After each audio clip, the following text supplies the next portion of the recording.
মিজানুর রহমান আজহারী সময়ের সবচেয়ে জনপ্রিয় ইসলামিক স্কলার তিনি। শুধু জনপ্রিয়তাই নয়, অন্য যে কোনো আলেম থেকে তার গ্রহণযোগ্যতাও বেশি। তরুণ প্রজন্মের কাছে মিজানুর রহমান আজহারী আস্থা এবং ভরসার আরেক নাম। তার মাহফিল মানেই লোকের লোকারণ্য।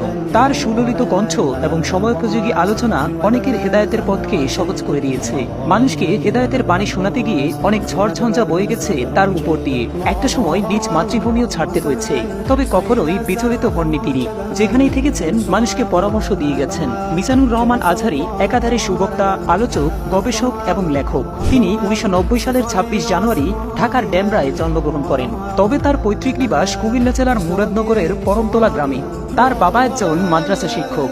আজহারী শিক্ষাজীবন শুরু হয় ঢাকার ডেমরায় অবস্থিত দারুল জান্নাত সিদ্দিকিয়া কামিল মাদ্রাসা থেকে। এখান থেকে 2004 সালে তিনি দাখিল পরীক্ষায় জিপিএ 5 পেয়ে উত্তীর্ণ হন। এরপর 2006 সালে আলির পরীক্ষাতেও তিনি গোল্ডেন জিপিএ 5 অর্জন করেন। তিনি 2007 সালে ইসলামিক ফাউন্ডেশন আয়োজিত মিশর সরকারের শিক্ষাবৃত্তি পরীক্ষায় অংশ নিয়েছিলেন। এখানেই তার জন্য দারুণ এক সুযোগ তৈরি হয়। এই পরীক্ষায় প্রথম স্থান অধিকার করে তিনি আল আজহার বিশ্ববিদ্যালয়ে আন্ডার গ্রাজুয়েট করার জন্য মিশরে যান।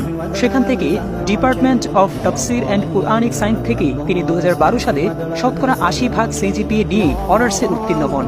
আল আজহার বিশ্ববিদ্যালয়ে পড়ার কারণেই তার নামের পাশে আজহারী উপাধি যুক্ত হয়েছে। মিশরে 5 বছর শিক্ষাজীবন অতিবাহিত করার পর 2013 সালে তিনি মালয়েশিয়ায় যান।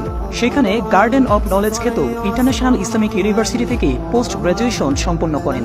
এরপর মালয়েশিয়া ইন্টারন্যাশনাল ইসলামিক ইউনিভার্সিটি থেকে MSL এবং পিএইচডি করার সিদ্ধান্ত নেন। সেই লক্ষ্যে 2016 সালের মধ্যে তিনি MFL সম্পন্ন করেন। তার গবেষণার বিষয় ছিল human embryology in the Holy Quran. তারপর একই বিশ্ববিদ্যালয় থেকে তিনি পিএইচডি প্রার্থী হিসেবে মনোনীত হন।